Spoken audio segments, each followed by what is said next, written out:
وہ ان تمام ٹھیک ہے لوگوں سے، کیونکہ اگر لوگ بے گناہ ہیں تو اتنی لمبی منی ٹریل نہیں ہوگی. لمبی منی ٹریل تب ہوتی ہے جب آپ گناہ گار ہیں اور آپ اپنے آپ کو جسٹیفائی کرنے کے لیے کوئی ادھر سے ایک کیلبری ڈاکومنٹ بنا رہے ہیں، کوئی ادھر سے قطری خط لا رہے ہیں. گناہ گار بندے کو زیادہ کرنا پڑتا ہے. اگر آپ کی اسٹریٹ فارورڈ کوئی ٹرانزیکشنز ہیں وہ دکھانا کوئی مشکل کام نہیں ہے. آپ دکھا سکتے ہیں کہ فار ایگزامپل جو شفاعت شاہ صاحب ہیں، جو سابق آئی تھنک پرنسپل سیکرٹری رہ چکے ہیں پرویز مشرف کے، وہ یہ کہتے ہیں کہ میں لاہور سے اپنا بیچتا ہوں پلاٹ اور میں جا کے لنڈن میں اپنا آف شور کمپنی کے ذریعے لے لیتا ہوں. وہ ثبوت دیتے ہیں کہ لاہور کا جو میں نے فلیٹ بیچا تھا، سوری پلاٹ بیچا تھا، وہ ملک اتنے کا تھا، وقار ملک اتنا صاحب پیسہ میں یہاں باہر پہ لے کر کے. وقار ملک صاحب ایک چیز یہاں پر میں کوڈ کرتا چلوں کہ جیسے آپ بات کر رہے ہیں کہ چیزیں جو ہیں سامنے آ جائیں گی، تو علیم خان نے بھی کل ایک ٹویٹ کیا جس میں انہوں نے کہا ہے کہ میرے 2000 جو بھی ایک کمپنی میرے سامنے آ رہی ہے، میری یہ الیکشن کمیشن میں ڈکلیئر ہیں، یہ تمام چیزیں ایف بی آر میں ڈکلیئر ہے، اور میں یہ چیزیں سامنے تمام تر اداروں سے رکھ چکا ہوں، اور مجھے اس چیز کی کوئی قسم کی نہ پریشانی ہے نہ ٹینشن ہے. لیکن میرا سوال آپ سے یہ بھی ہے کہ جو آپ ایک ڈیمانڈ کر رہے ہیں، جو آپ ایک بات کر رہے ہیں کہ اس پہ آزاد جے آئی ٹی بننی چاہیے، تو وزیر اعظم نے جو ایک کمیشن تشکیل دیا جس کے سربراہ بھی وزیر اعظم ہوں گے، باقی ادارے اس میں شامل ہوں گے، تو کیا اس پر سوالات اٹھیں گے؟ آپ سمجھتی ہیں کہ یہ وزیر اعظم عمران خان کا درست فیصلہ نہیں ہے؟ دیکھیں، کیونکہ وزیر اعظم کا نام نہیں آیا اس میں، اور ہمارے سسٹم کا اچھی طرح سے پتا ہے. میں آپ کو ایک ایگزامپل دے دیتا ہوں. وزیر اعظم عمران خان جس کو بھی لگائیں گے نا، جیسے آپ نے دیکھا ہوگا کہ ابھی ریسنٹلی ایک کمیشن بنا تھا اس کے اوپر جو براڈ شیٹ کے حوالے سے تھا، جسٹس عظمت سعید شیخ کو بھی نہیں مان رہے تھے. ان کی حالانکہ انٹیگریٹی کی سب لوگ گواہی دیتے ہیں. عمران خان ان کو شوکت خانم کے بورڈ آف ڈائریکٹر میں اگر لگائیں گے تو صرف اس بندے کو لگائیں گے جو ایماندار بندہ ہے، کیونکہ وہ تو عمران خان کا ایک دل سے ایک پروجیکٹ ہے. وہاں کوئی کراؤڈ بندے کی جگہ نہیں ہے. انہوں نے نہیں مانا. عمران خان فار ایگزامپل باہر سے کسی کو لاتے ہیں، لا کے ثاقب نثار ہیں، چیف جسٹس رہ چکے ہیں نا، جے آئی ٹی ہیڈ کر سکتے ہیں، سابق چیف جسٹس ہیں. کوئی مانے گا؟ آپ مجھے بتائیں. تو نہ جنہوں نے نہیں ماننا انہوں نے نہیں ماننا. میں تو نیوٹرل لوگوں کی بات کر رہا ہوں کہ نیوٹرل لوگوں کے لیے اچھا ہوتا کہ ایک آزاد جے آئی ٹی بن جاتی. وزیر اعظم خود کرنے کے بجائے اس کو ہیڈ آزاد چھوڑ دیتے، وہ سب کو ہینڈل کرتے. وزیر اعظم صرف مانیٹرنگ کر سکتے تھے کہ اینڈ میں رپورٹ آپ نے مجھے دینی ہے، یہ کر ٹھیک سکتے ہے تھے. یہ زیادہ بہتر ہے. اس سے جو آزاد لوگ ہیں نا، جو چاہتے ہیں، جیسے میں چاہتا ہوں کہ اگر کوئی جرنیل کرپشن کرتا ہے تو وہ جواب دے ہمیں. میں چاہتا ہوں کوئی ٹھیک ہے جج کرپشن کرتا ہے وہ جواب دے ہمیں. کوئی بیوروکریٹ کرپشن کرتا ہے وہ جواب دے ہمیں.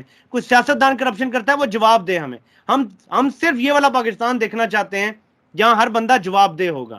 جواب دہ اگر ہو جاتے ہیں، وہ وزیر اعظم کے انڈر بھی اگر ہو جاتا ہے، ہمارے سامنے تحقیقات اگر آ جاتی ہیں پانی کی طرح، تو ہمیں وہ بھی قبول ہو جائیں گی. لیکن بہترین طریقہ یہ ہے کہ ایک آزاد جے آئی ٹی بنا دی جائے، جس میں علیم خان نے جو دعویٰ کیا ہے وہ الیکشن کمیشن سے پیپر چیک ہو سکتے ہیں. انہوں نے خیر شیئر بھی کیا تھا، ایف بی آر میں بھی چیک ہو سکتے ہیں. وہ چیک کریں. یہ 2 دن کا کام ہے ٹوٹل. سارے پیپر ورک کر کے چیک کر کے بتا دیں جی کہ یہ کمپنی ہے، یہ ڈکلیئر ہے، یہ میں نے اس سے کیا ہے، یہ میں نے اس سے پراپرٹیز خریدی ہیں، یہ میرے منی ٹریل ہے، یہاں سے میں نے کمایا، یہاں سے میں نے پیسہ بھیجا. 2 دن کا کام ہے، یہ مسئلہ حل ہو سکتا ہے. اسی طرح سب کا مسئلہ ایسے ہی ہے. 2-3 دن کا مسئلہ ہے اگر کوئی پروف کرنا چاہے تو 1 سال کے لیے بنا دیں جے آئی ٹی. لیکن اب دیکھو پرائم منسٹر نے، اگر آپ کہہ رہے ہیں، میں ابھی تک میں اس خبر کو جو ہے وہ نہیں دیکھ سکا، تو آپ نے جو بتایا مجھے، پرائم منسٹر نے جو بنایا کمیشن، شروعات تو ہیں کہیں نہ کہیں سے ہونی ہے، بعد میں اعتراض ہوں گے، ہو سکتا ہے مجبور ہو کے پھر کرنا ہی انہیں پڑے جو میں ابھی کہہ رہا ہوں جے آئی ٹی، کیونکہ دباؤ تو آئے گا اپوزیشن کی طرف سے بھی آئے گا کہ یہ تو آپ ٹارگٹ کر رہے ہیں. تو پھر ہو سکتا ہے، آپ کو پتا ہے کہ اکثر یو ٹرن لینے پڑتے ہیں جب دباؤ آتا ہے. تو کئی دفعہ تو بل پاس کرا کے واپس لے لیے ہیں جی کہ نہیں اب ہم جو ہے کنسنسس ڈیولپ کر کے پھر دوبارہ پیش کریں گے. ایسے ہو سکتا ہے. لیکن پھر بھی چلیں، کم از کم یہ نہیں کسی نے کہا کہ میاں صاحب سب بھول جائیں گے 2-4 دن میں. ایٹ لیسٹ کسی نے کوشش تو کی ہے، یہ بھی ایک بڑی بات ہے. وقار ملک صاحب اسی بات کو ہم آگے بڑھاتے ہیں کہ جو بات آپ کر رہے ہیں کہ وہ لوگ بھی اس بات کا وہ مطالبہ کر رہے ہیں کہ جی عمران خان کو اپنی کیبنٹ میں سے یہ شروع کرنا چاہیے اس کی تحقیقات. جو لوگ میاں صاحب کو یہ مشورے دیتے تھے کہ میاں صاحب چھوڑو جی یہ پناہ میں لوگ بھول جائیں گے، ایک ماضی کا قصہ بن جائے گا. لیکن مسلم لیگ نون کی اور کچھ میڈیا کے لوگوں کی پچھلے 4-5 روز سے جو خوشی نظر آ رہی تھی، آپ اس کو کس طریقے سے دیکھتی ہیں کہ جو عمران خان کو ایک صادق اور امین ڈکلیئر کیا گیا ہے، تو یہ اپوزیشن جو ہے آخری کارڈ بھی اپنا ضائع کر چکی ہے؟ میں سمجھتا ہوں کہ جب بھی ان کا کوئی مومنٹم بلڈ ہونا شروع ہوتا ہے نا، فار ایگزامپل مہنگائی ہے، مہنگائی سے اگر عوام کی مسلسل ہیمرنگ ہوتی رہے اور عوام کی توجہ مہنگائی پہ رہے، تو عمران خان کو جو اگر کوئی ڈیمیج چیز کر سکتی ہے تو وہ مہنگائی ہے. اگلے الیکشن میں بھی عمران خان کا مقابلہ نون لیگ یا پیپل پارٹی سے نہیں ہے، عمران خان کا مقابلہ مہنگائی سے ہے. کیونکہ یہ مہنگائی ایسی چیز ہے جو ہر بندے کو امپیکٹ کرتی ہے. نون لیگ کے ریوائول کی بڑی ضرورت ہے کہ کسی طریقے سے عمران خان پہ بھی داغ لگ جائے. جب داغ لگ جائے گا تو وہ کہہ سکیں گے دیکھیں جی ہم میں سب لنگے ہیں, کم از کم ہم کھاتے تھے تو لگاتے بھی تو تھے, ہم کوئی ڈیلیوری بھی تو کرتے تھے, ہم کوئی پل بھی بنا دیتے تھے, کوئی میٹرو بھی بنا دیتے تھے. حالانکہ یہ اب سب کو پتا چل گیا ہے کہ 20-20 کروڑ روپیہ فی کلومیٹر کھاتے رہے ہیں جو سڑکیں بناتے رہے ان میں بھی. لیکن چلیں یہ ایک بات کی بات ہے, تو یہ جھٹکا لگا ہے, یہ بہت کچھ ڈیپینڈ کرتا تھا 2015-16 میں. اگر آپ زیادہ پیچھے نہ جائیں, عمران خان کی سیاست ختم ہو چکی تھی. دھرنا ختم کرنے کے بعد Imran Khan was over and done with.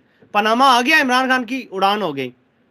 Pandora آیا, ہونی چاہیے تھی اپوزیشن کی اٹھان, پھر دوبارہ سے عمران خان کو اٹھان مل گئی, انٹرنیشنل صادق اور امین ڈکلیئر ہو گئے. یعنی یہ اس کو آپ کے مقدر کا سکندر ہے اگر کوئی بندہ, تو پھر آپ کو ایسے بندے سے ویسے میں مشورہ دوں گا اپوزیشن کو لڑنا بھی نہیں چاہیے, بہتر یہ ہے کہ صلح کر لیں. صلح کر لیں.